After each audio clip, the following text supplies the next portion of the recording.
Charlie and Sneako had a private Discord conversation, but Sneako asked Charlie if he could record it so they could both post it on their platforms. Sneako posted the entire raw 1 hour 18-minute conversation, and Charlie posted a 1 hour and 14-minute conversation and interrupt moments to explain himself and add additional commentary and clarify his thoughts in retrospect. It took them 20 minutes to come to a very simple conclusion. So there's two ways the movie could have been changed to be more effective and that people would understand the message. One, they could have used child actors and they should not have been sexualized in that way. Or two, they could have been 18 plus and it could have been sexualized, but then it wouldn't have been as effective.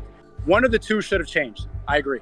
Okay, so then do you think there's like levels to sexualization of kids that is acceptable and then unacceptable? No, this is never acceptable to sexualize children, but then no. we agree. So then can we then say, since this film sexualized children, I can't really champion the film. However, the message is okay. Like, I like the message. I agree completely. But the reason I defend that movie is because I think everybody just saw those scenes and looked past the message and looked past the good moral that the director had when making it.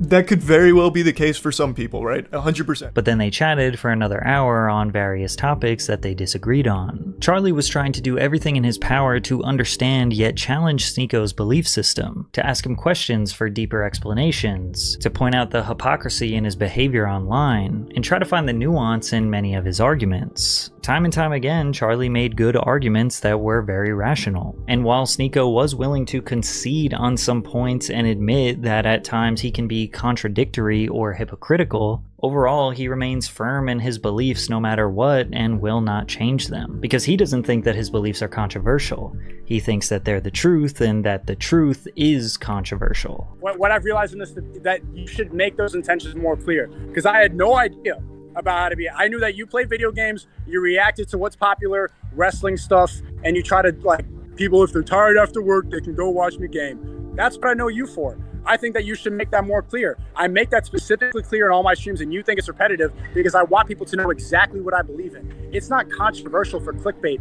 I have a specific worldview. The worldview that you have is one that contradicts with what you put out online. Additionally, Sneako believes that Charlie fails to express his true belief system online and is not being a positive role model for his audience.